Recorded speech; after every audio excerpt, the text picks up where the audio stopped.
Buenos días, amigos, desde Madrid, al lado del Palacio de la Moncloa. Un viernes extraño. Desgraciadamente, el Partido Socialista toca sus campanas a muerto. Ya lo habíamos vaticinado en el año 2011 cuando preparamos un manifiesto sobre el Partido Socialista en el que decíamos que tenía los años contados para entrar en el cementerio de los partidos políticos que traicionaron a sus votantes y a sus militantes. En este caso es muchísimo más grave, puesto que dos personajes despreciables, como lo son Felipe González, que en el año 96 salió del gobierno porque ya no aguantaba más tanta corrupción, tanta injusticia, pero sobre todo tanta corrupción generada en el fondo por él. En el 2016, de la mano de Juan Luis Cebrián, un hijo de un fascista claro del régimen franquista, Vicente Cebrián, de la mano, utilizando los medios propios de Cebrián más los medios del gobierno, desarrollaron un ataque sin piedad contra el secretario general del PSOE, Pedro Sánchez. Un paso más, camino de ese cementerio de la Almudena que está esperando al Partido Socialista. En este viernes hacemos repaso de lo que está ocurriendo y vamos a hablar un poquito de los fallos de Podemos, de los grandes fallos de Podemos en estos 2 últimos años. Era imposible cometer más fallos, se cometieron todos. Bien, comentemos entonces un par de cosillas más. El Partido Popular es indudable que, como en tiempos de Franco, mantiene un suelo de un 30% de votos, que permite que, a pesar de ser el partido más corrupto de España, por diferencia incluso más que el Partido Socialista en sus tiempos, pueda seguir gobernando con un presidente corrupto. Esto es inconcebible en Europa, es inconcebible en Estados Unidos, el tiempo lo dirá si en Estados Unidos es inconcebible, y es inconcebible por descontado en Japón. Un presidente corrupto del partido más corrupto de España tendría que haber sido procesado, juzgado, condenado y hoy debería estar en prisión, pero ya desde hace varios años.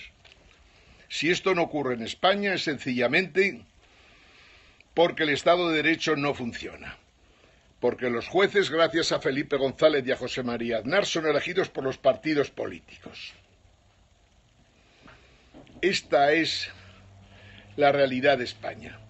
No hay Estado de Derecho, mal puede haber democracia. En los últimos días hemos ido dando jaques. Nuestro movimiento 7 jaques está para eso. 7 jaques y cada uno de esos jaques equivale a otros 7. O sea, 49 jaques que vamos a ir desgranando a lo largo del tiempo. La gente del Partido Popular se cabrea cuando decimos que Mariano Rajoy, presidente de un partido corrupto, hasta las cachas, con él percibiendo sobres, con él engañando al Parlamento, con él siendo amigo y compañero de fatigas de Bárcenas, en realidad en estos momentos debería estar de nuevo procesado. Y sin embargo España es así. España está muerta políticamente hablando en materia de política exterior, puesto que tenemos incluso 44 tratados internacionales sin firmar y ahí están guardados en el cajón. O sea, España ha perdido su puesto en Europa y no lo recuperará hasta que no echemos a Rajoy o la justicia emprenda las acciones necesarias para que Rajoy pueda entrar en prisión cuanto antes. Los del Partido Popular se cabrean porque decimos esto, de que el Partido Popular, regido prácticamente en todos los sitios por presidentes de partidos populares en las autonomías corruptos, la lógica de los acontecimientos es que la justicia pudiera juzgar al Partido Popular y echarlo del arco parlamentario. O sea, el Partido Popular, al igual que el Partido Socialista en su día, debería ser ilegalizado. Y tenemos aquí un serio problema, porque la monarquía tiene serios problemas. El rey anterior tuvo que abdicar, y no precisamente por ser un buen chico ni porque tuviera problemas de salud. Tuvo que abdicar porque los dos partidos que debían haber sido ilegalizados, pero especialmente el Partido Socialista, hizo lo imposible porque el rey anterior abdicara.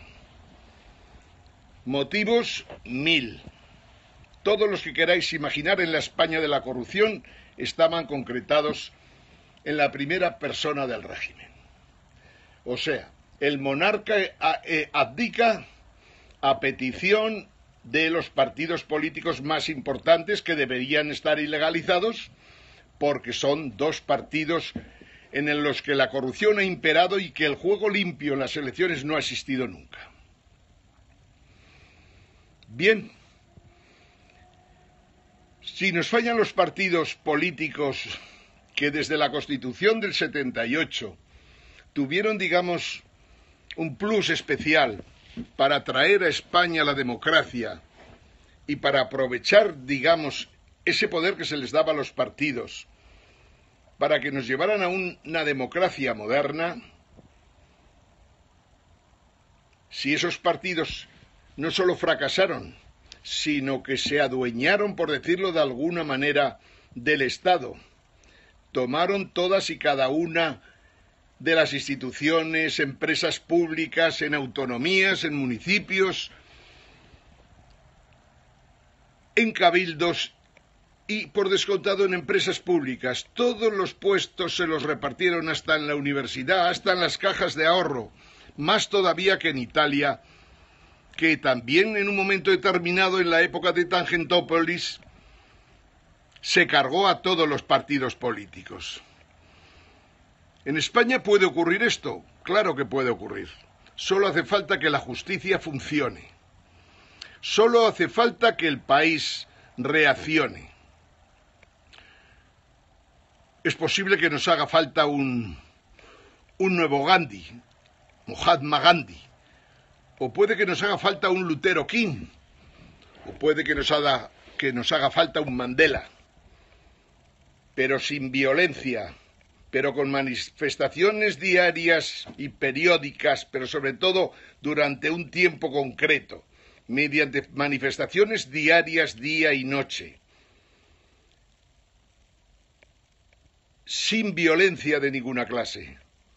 Si el pueblo español se lo toma en serio, podemos cambiar el curso político en este siglo XXI porque hay muchos elementos que ayudan a esto. Insisto, ilegalización de los partidos políticos. Esa es la clave. Por descontado que los partidos políticos no se van a ilegalizar a sí mismos, ya los conocemos bien a toda esta gentuza. Pero la justicia sí que puede encausar a los partidos políticos, a sus dirigentes y, de alguna manera, ilegalizar a los propios partidos por los numerosos delitos que han cometido en los últimos 30 y tantos años, 38 más o menos. Y no hay más, pues porque no hay más. No lo olvidéis, la justicia independiente, el poder constitucional de la justicia independiente tiene la clave para ilegalizar estos partidos y empezar a derrumbar el régimen de una manera ordenada. Si no es así, nos encontraremos con que todas las instituciones están fallando a la vez y, por tanto, el régimen caerá, pero como si fuera una especie de Sodoma o Gomorra. Sin solución se vendrá todo abajo. Como siempre en España, la Constitución, en vez de reformarse, habrá que cancelarla y elaborar una nueva constitución dentro de un proceso constituyente.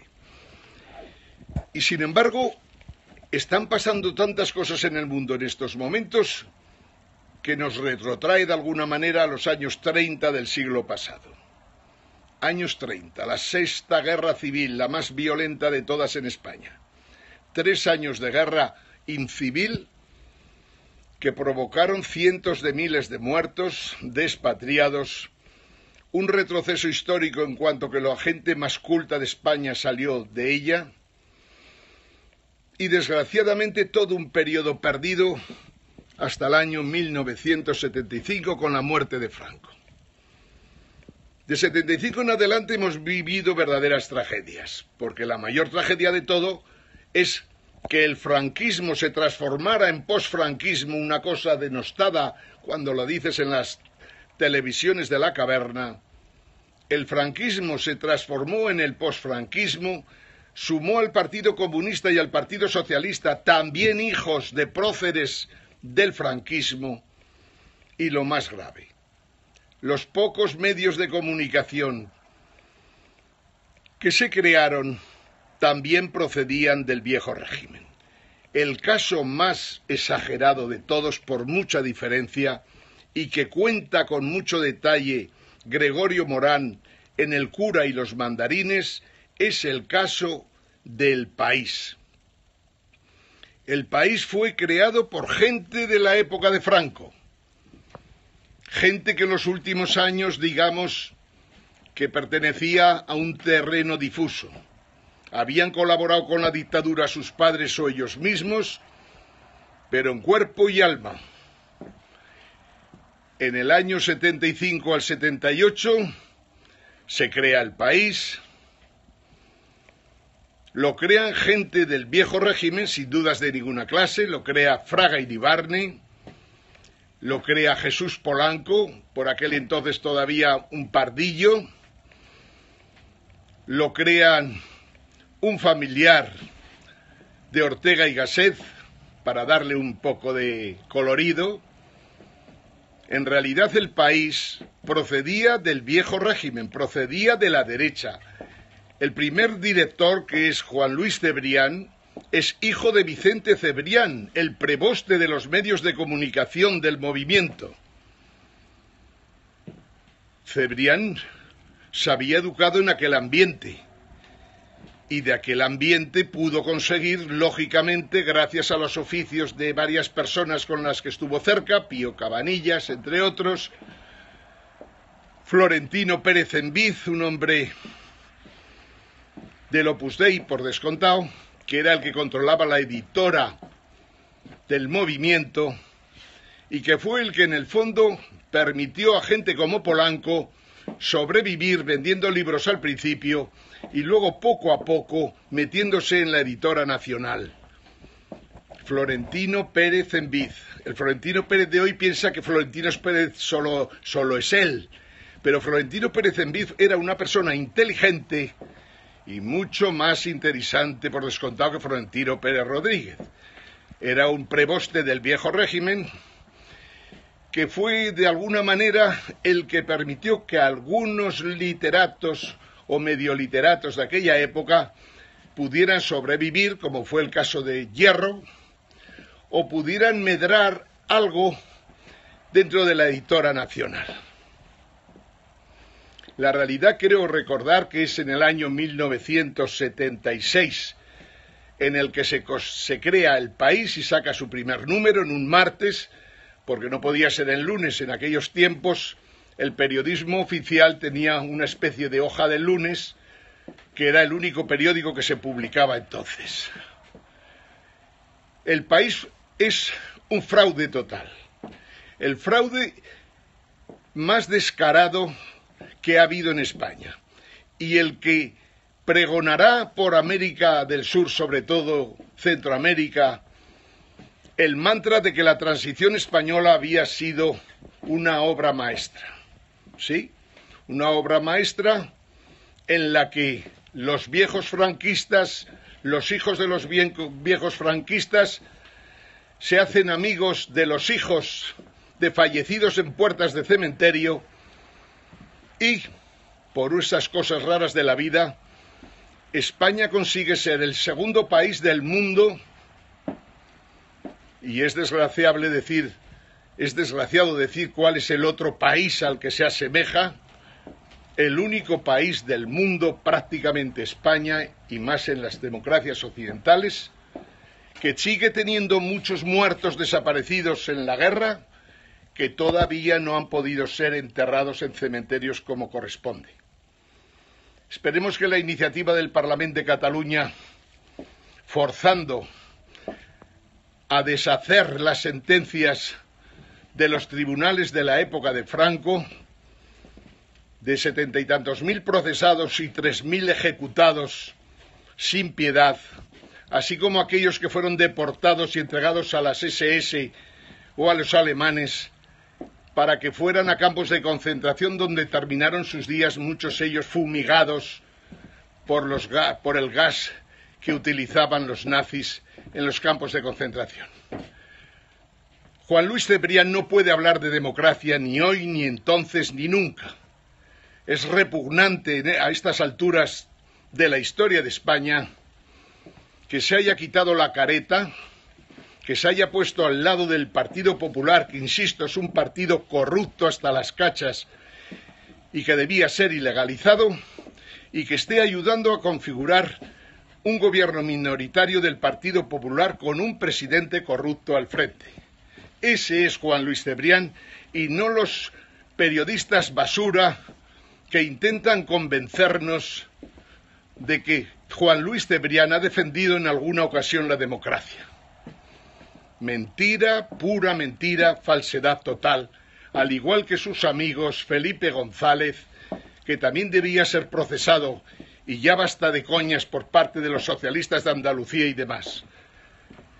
Felipe González permitió que el GAL matara a 30 y tantas personas. Y eso es un hecho. Y culminaron su obra con aquellos 2 asesinados y enterrados en cal para que no se conociera que habían sido torturados y asesinados.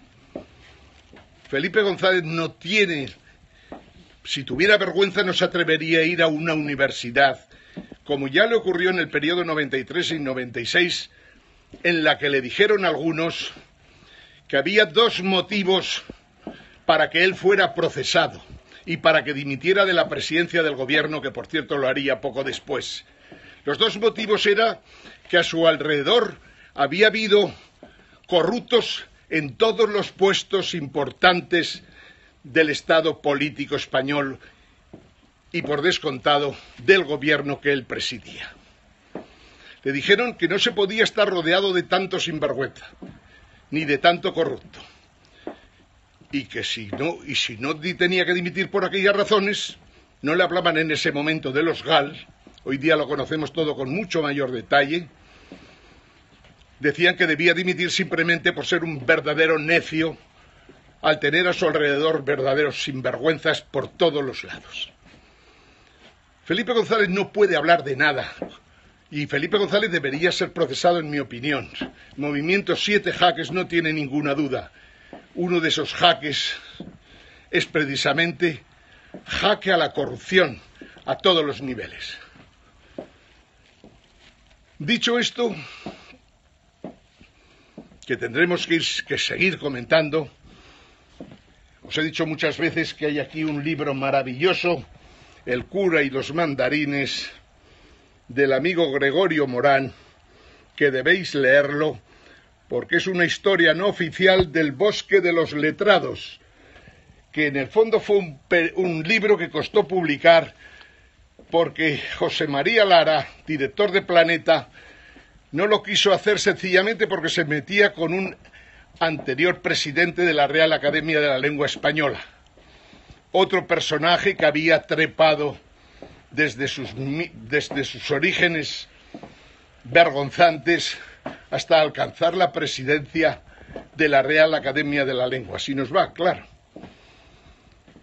Lo cierto es que este libro no fue publicado por Planeta y tuvo que ser publicado por otra editorial. Y sin embargo es Un libro magnífico para entender la transición, que complementa a otros, entre otros el que hemos escrito nosotros, el movimiento Siete Jaques, que se titula El infierno español, el poscapitalismo, la solución.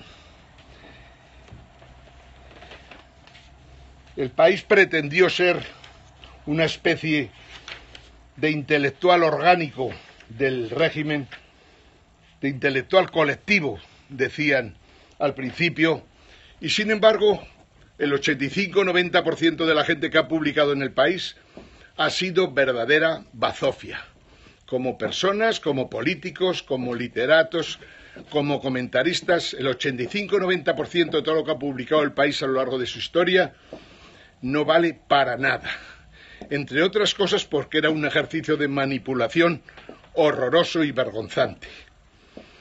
Bien, el Partido Socialista está culminando esta labor de Cebrián, de Rubalcaba, el jefe de las cloacas del sistema a lo largo de toda su vida, que no es capaz ya ni dar clases en la universidad, porque solo ha valido para maniobrar, manipular, complotear y sencillamente demostrar que a la hora de la verdad, cuando tuvo la oportunidad de hacer algo, demostró que como presidente de gobierno era una verdadera basura. Estos personajes son los que ahora se encargan de tratar de que el PSOE no caiga ya en el pozo negro en el que está.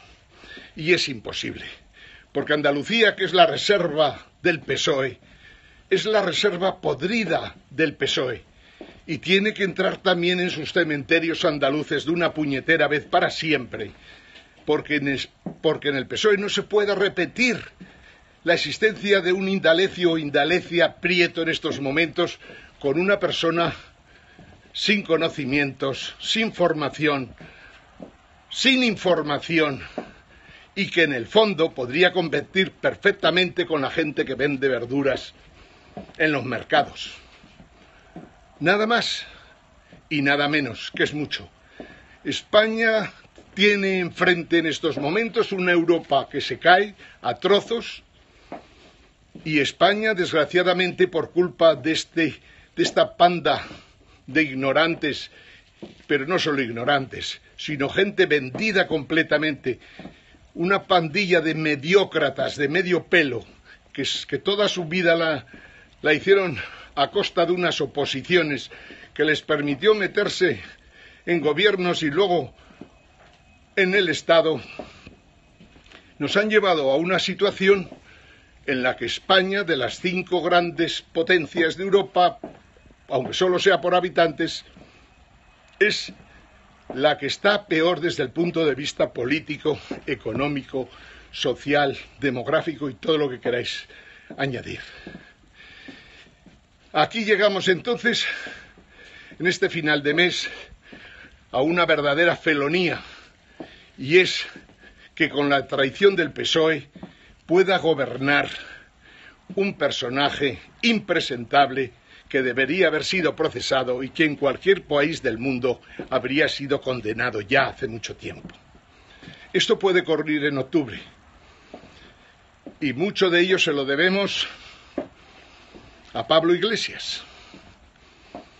Pablo Iglesias, que empezó relativamente bien cuando en las elecciones europeas consiguió salir adelante, utilizando los mimbres que le habíamos facilitado el movimiento 15M, en una segunda, digamos,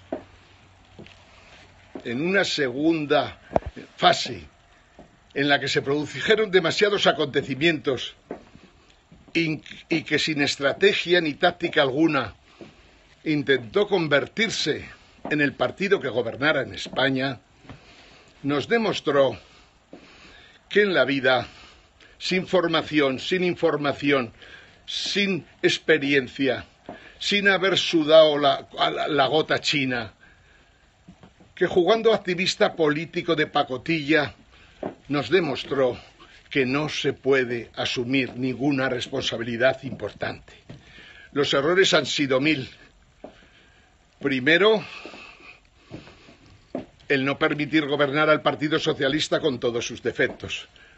porque cualquiera persona con sentido común hubiera tenido clara que el enemigo a batir era el partido que tenía un presidente de gobierno corrupto.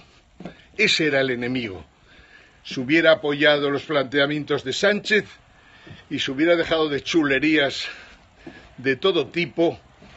En aquel momento se hubiera podido conformar un gobierno como mínimo provisional en el que Mariano Rajoy hubiera desaparecido para siempre. Eso se lo tiene que apuntar Pablo Iglesias y no echar la culpa a los demás de los pecados suyos.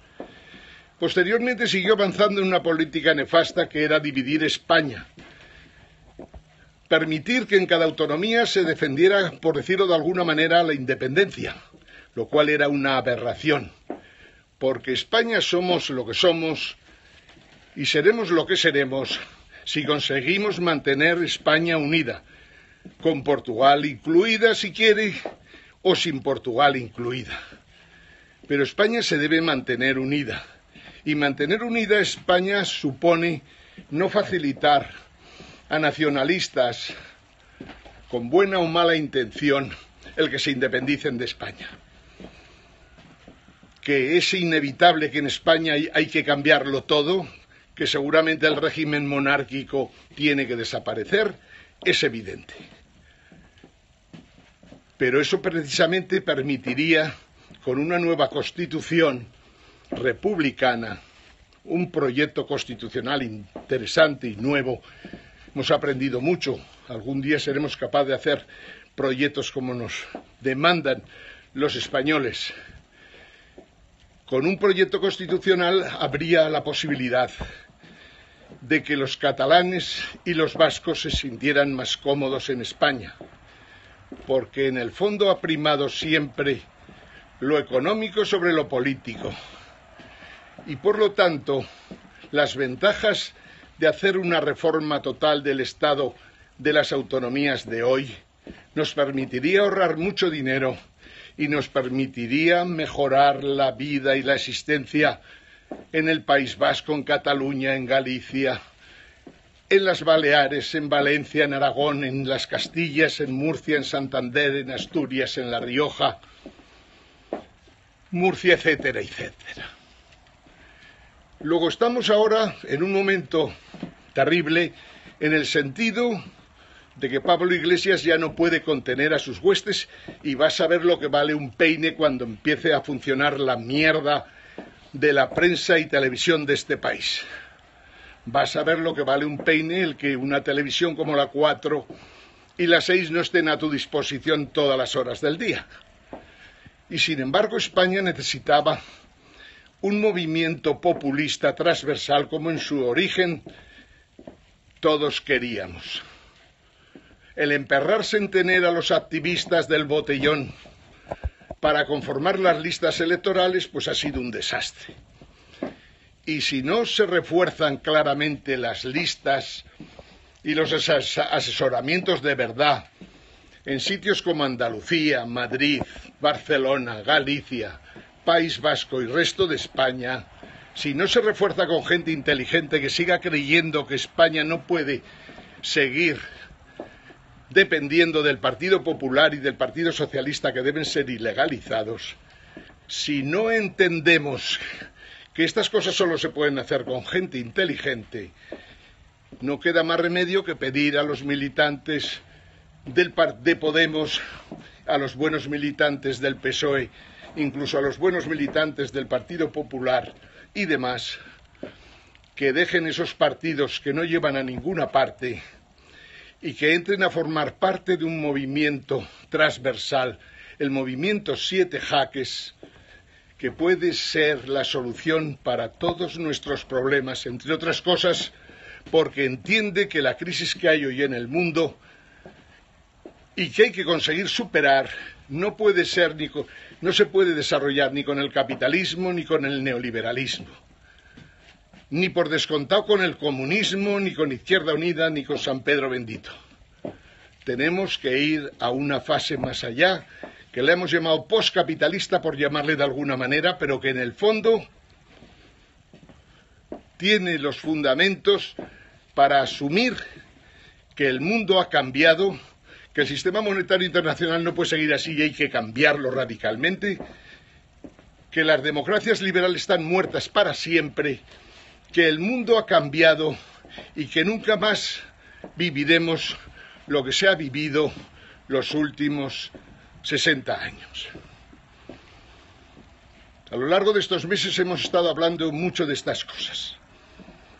Hemos hablado menos de política, porque esperábamos que el sentido común llevaría a que Rejón nos enfrentara a Pablo Iglesias. Ninguno de los dos tiene bases ni formación suficiente para pretender dirigir un movimiento de las características que nosotros proponemos. Y sus gentes, los que optan por la violencia, como sería el caso de Ramón Espinar, un personaje nefasto al que tuvimos que sufrir en televisiones al lado, en las que tras la apariencia de que era un pobrecito muchacho que solo se ganaba la vida con aquellos 200 euros que le daban en cada tertulia televisiva, en el fondo escondía una mala hostia y una mala leche tal que hace imposible que gente como él pueda dirigir los destinos de ningún partido, ni tan siquiera en una ciudad de 200 habitantes. La lógica de los acontecimientos es que no gane. Y si gana será el preludio del fin de Podemos y de Pablo Iglesias. Pero sigamos hablando de lo que está pasando en el mundo. Europa. Europa se ha encelado en enfrentarse con Rusia.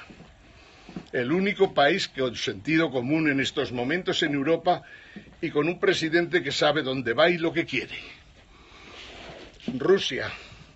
Un país católico, un país heterodoxo en realidad, un país que sigue manteniendo los valores de toda la historia de Rusia, indudablemente tiene más capacidad de defensa y ataque que tenemos todo el continente europeo.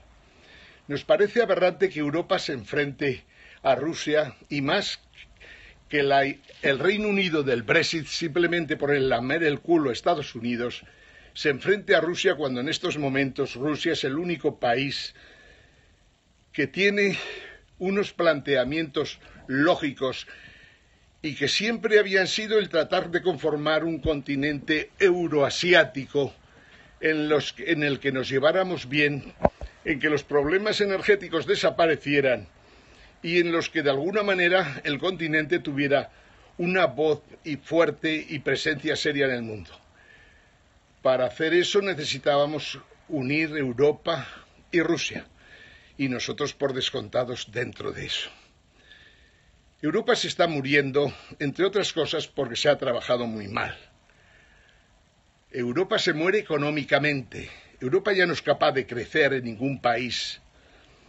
Las políticas del Banco Central Europeo son políticas malditas, políticas monetarias malditas desde los primeros comienzos de la historia económica, políticas monetarias absurdas que llevan a tipos de interés cero o negativos que desgraciadamente no sirven más que para aguantar un poquito más la tensión, pero nos ha generado un problema de deuda de tal calibre en Europa, sin contar los problemas que tenemos con cosas tan importantes como la seguridad social, que la deuda europea en estos momentos es impagable y lo que es peor, la deuda europea cuando se cotice a su verdadero valor, la deuda alemana, la deuda portuguesa, la deuda española, nos encontraremos con que nosotros mismos, España, y nuestros bancos, que aparte de estar súper quebrados ya, dando por hecho que la deuda vale el 100% de su valor, la realidad es que solo con que cayera al 50% el valor de la deuda española, todos nuestros bancos volverían a quebrar por tercera vez. Han quebrado 2 ya. Hay un agujero pendiente de 160.000 millones que será otro hito más de quiebra, pero es que además tiene una cantidad de deuda del gobierno español que hace inviable completamente tanto el Estado español como la banca española. O sea que tenemos problemas de todo tipo y variedad, y es clarísimo que con un gobierno de Rajoy en minoría no vamos a resolver absolutamente nada. Y sin Y sin embargo tenemos que tener clara conciencia de lo que va a pasar en los próximos tiempos. Vais a permitir un segundo que me quite este jersey que me está dando demasiado calor. Europa tiene sus principales bancos quebrados. Todos ellos, no se salva ninguno. Me atrevo a decir algo que lógicamente vamos diciendo de las últimas semanas, pero que es también muy importante. El Banco Central Europeo, con las políticas de Draghi, a todos los efectos se puede dar por quebrado. ¿Por qué? Porque cuando Draghi facilita dinero a los bancos o cuando Draghi facilita dinero a empresas corporativas sin exigirles de verdad nada a cambio, en realidad está cargando con todos los muertos de los estados europeos y con todos los muertos de las empresas europeas con serios problemas. Y por lo tanto, ya no solo por la relación del Banco Central Europeo, por ejemplo, con el Banco Central Alemán, el Bundesbank, y su Deutsche Bank quebrado, que en estos momentos lo han subido artificialmente a base de comprar acciones del Deutsche Bank, pero que ya pueden hacer lo que les dé la gana. El Deutsche Bank es un agujero gigantesco, es un agujero galáctico, tan galáctico que se puede cargar prácticamente todo el sistema monetario internacional. Ya no digamos el Banco Central Europeo, Alemania y la Europa de la Unión Monetaria Europea. Europa está así, políticamente fatal, económicamente sin capacidad de crecimiento ni de crear empleo, el sistema financiero completamente quebrado y en el fondo Europa, que prácticamente es cuna del neoliberalismo más bestia y más carca, es un continente a punto de destrucción que se tiene que crear ya enemigos externos para poder tener una mínima imagen de unión que no existe por ninguna parte. El presidente polaco del Consejo Europeo, un desastre. El presidente luxemburgués de la Comisión Europea, para matarlo.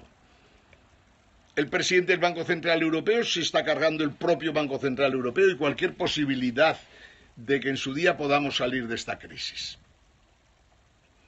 Ergo, no queda más remedio que ir pensando que el euro ya no tiene ningún sentido, de que los bancos los tenemos todos muertos y que los estados tienen que tratar de ver cómo salen adelante por sus propios medios y planteando, lógicamente, otras cooperaciones internacionales muy distintas a las del pasado. Bien, hoy os he preparado varios cuadros y por aquello de volver a un tema que nos gusta mucho y que en el fondo es la esencia del postcapitalismo, vamos a hablar de los gremlins del trabajo y del gremlin financiero. Del gremlin financiero ya os he comentado unas cuantas cositas, a las que solo podemos añadir que igual que el Banco Central Europeo está quebrado, también podemos decir que la Reserva Federal Americana también está quebrada. Más lógica la política de la Reserva Federal tratando de subir los tipos de interés cuanto antes, con todas las dificultades que conlleva, que intentar seguir empapelando las calles de Europa con los billetes de euro que prepara Draghi.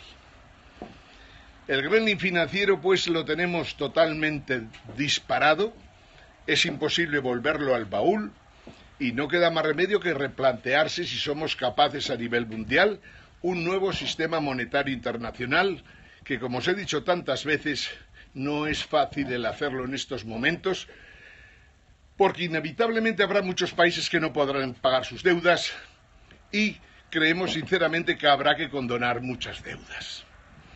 Condonar las deudas que se tiene con los chinos perjudicaría a los chinos. Condonar las deudas que se tiene con Alemania, a la Alemania ya quebrada, la superquebraría todavía más.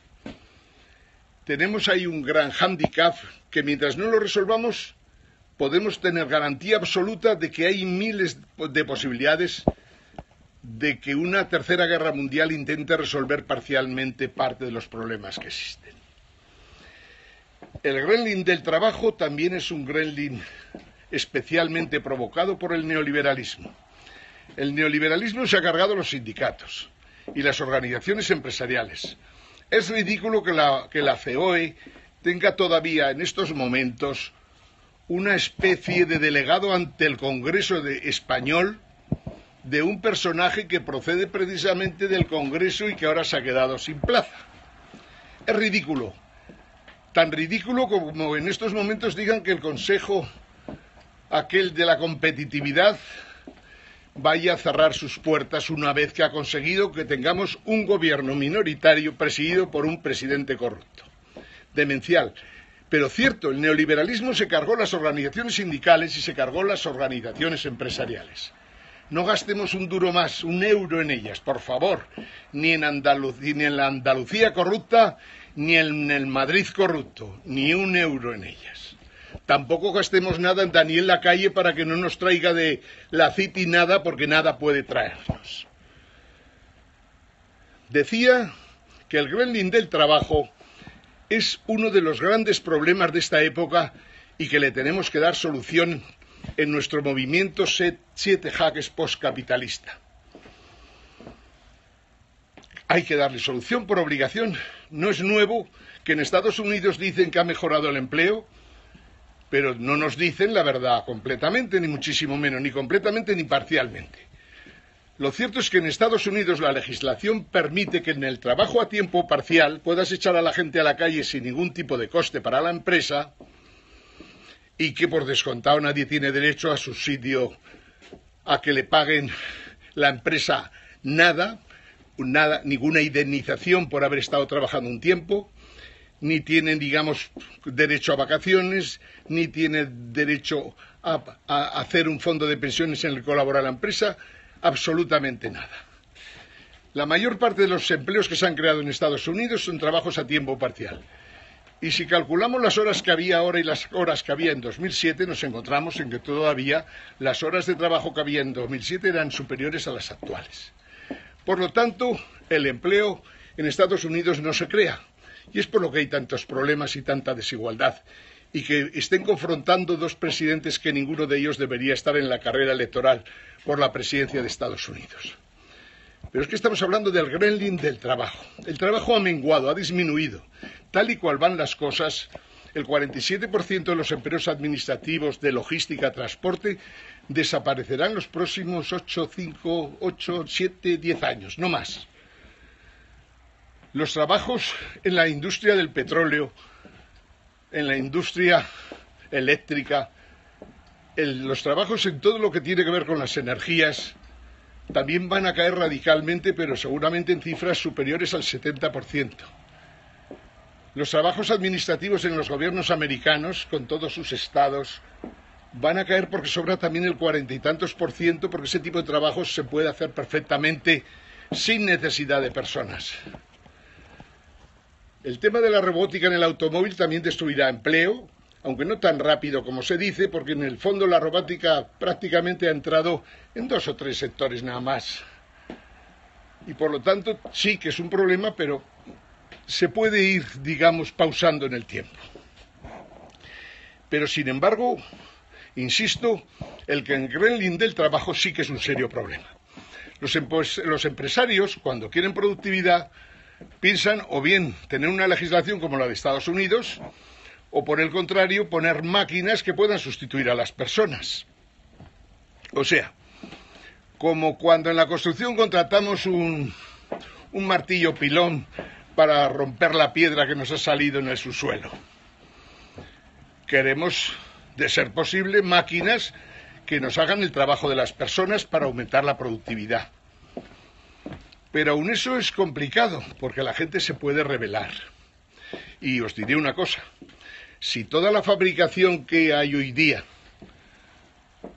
funcionara prácticamente sin personas, nos encontraríamos entonces con que el valor de los productos fabricados prácticamente sería cero en buena medida. Y si no cero, muy poquito, porque solo habría que computar amortizaciones si habías comprado las máquinas o pago de alquiler de máquinas si habías optado por esa solución. La tecnología de la información la tenemos ahí, por más millones que se han podido invertir en ella, no hay manera humana de que el capitalismo pueda conseguir recuperar los beneficios de esas inversiones realizadas. Y por lo tanto estamos teniendo un serio problema, insisto, en que van desapareciendo muchísimos empleos, está apareciendo otro tipo de economía que se llama colaborativa, y las grandes multinacionales, las de la banca saben que van a desaparecer, las de la energía saben que van a desaparecer, las de la logística saben que van a tener serios problemas. Lo que tenía que ver con el movimiento de pasajeros, turistas, mercancías y demás, también va a tener grandes cambios. Y lo único que tenemos a nuestra disposición es una gran inteligencia, una gran información total de todo lo que la humanidad ha sido capaz de desarrollar, sobre todo en los últimos 30 años, que son los periodos más grandiosos de la historia de la humanidad, en la que la capacidad del hombre se ha aumentado como no nos podemos ni imaginar. Tenemos que ser capaces de aprovechar la tecnología de la comunicación, las tecnologías de la información, las tecnologías de la robótica, las tecnologías 3D, la nanotecnología, como digo, las tecnologías electrónicas, todo tipo de tecnologías, incluso las tecnologías cuánticas, que ligadas a la información y a la comunicación nos permiten hacer montones de cosas, pero con un problema generalizado. Podemos producir tanto como antes, pero casi con la mitad de las personas. Ahí tenemos un grave problema y el poscapitalismo en principio lo resuelve sin más, decidiendo que el avance será pausado, aunque no se puede contener y nunca lo intentaremos contener, pero trataremos de dar solución a la gente que no tenga empleo y no tenga ingresos. Y eso lo haremos desarrollando sistemas fiscales en los países que no los tienen adecuados, y en los países que tenemos un sistema fiscal razonable trataremos de generar impuestos negativos sobre la renta de personas físicas que perfectamente podrán sustituir aquella pretensión de renta básica que no podía ser, porque es imposible pagar una renta básica a todos los ciudadanos del mundo. Pero sí que podemos disponer de lo suficiente para que los desiguales, los que no encuentran trabajo, puedan tener una vida razonablemente digna. Bien, nuestros problemas cuando hablamos de los dos gremlins del trabajo y el gremlin financiero que están inmersos en todo lo que estamos hablando en estos últimos tiempos y que se han cargado el capitalismo sin dudas de ninguna clase, aunque del capitalismo quedan cosas por aprovechar, que está machacando sin piedad al neoliberalismo, que ya saben que ya no tienen nada que hacer como no sea volviendo otra vez a dictaduras bestias, y ni aun así. Tenemos, como digo, estos dos gremlins que son a los que nosotros, el poscapitalismo, el movimiento Siete Jaques, tenemos que ser capaces de controlar. Y a todo esto se nos une la paradoja de la profecía, ya sabéis. Si la gente que entre en este movimiento Siete Jaques es capaz de impulsarlo por todos los países del mundo, pero tan distintos como puede ser Estados Unidos, como puede ser China, y como no España, si somos capaces de impulsar este poscapitalismo, esta economía colaborativa que surge, esta economía que es distinta a la de otros periodos de la historia, y si queremos evitar por descontado guerras mundiales o guerras parciales por el mundo, tenemos que tratar de que la paradoja de la profecía juegue en positivo para nosotros. Si todos pensamos que las cosas van a ir mejor, si los empresarios creen que desarrollando inversiones conseguirán beneficios razonables, aunque no fueran los de antaño, si los empresarios del sector eléctrico se dan cuenta de que no pueden seguir con esas centrales térmicas que no sirven hoy día ya para nada, cuando no pueden competir bajo ningún concepto ni con la energía solar ni con la energía eólica, si los empresarios se dan cuenta de que aquel objetivo del beneficio a lo bestia, ese ya ha desaparecido y nunca más lo recuperarán, y lo que tienen que tratar de hacer es primar lo social sobre lo económico, aunque lógicamente tratando de mantener empresas rentables en las que se puedan realizar inversión y salir adelante. Si vamos en esa dirección, la paradoja de la profecía se cumplirá y el poscapitalismo avanzará, la economía colaborativa avanzará, las empresas se darán cuenta de que los servicios municipales es mejor que se presten en los municipios y no en las empresas, que en el fondo solo utilizan esos servicios para forrarse pagando comisiones, como ocurre en España y en otros sitios, y por lo tanto podemos avanzar hacia un mundo distinto. Todo esto que estamos diciendo lo decimos desde España, pensando en una Europa que se cae a trozos, pensando en un mundo que Estados Unidos ya no controla, pero que sigue teniendo a los cerebros más inteligentes en el mundo financiero y en muchos de los desarrollos tecnológicos. No hay que olvidar esto nunca. Hay que también tener muy claro que nuestros intereses, los intereses de los españoles, hoy día podemos asegurar que no coinciden con los intereses de los Estados Unidos. Y no hay que tener dudas en ello, lo cual no quiere decir que entremos en confrontación con Estados Unidos. Nuestros intereses, desde luego, no coinciden con los intereses de Angela Merkel y no coinciden con los intereses de Europa. Y por lo tanto tenemos que tener esto claro, porque es factible que Europa se pueda salvar algo, cosas.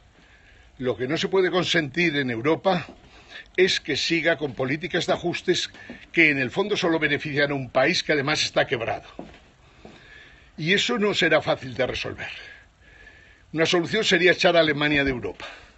No sería mala solución. No suficiente, pero no sería una solución.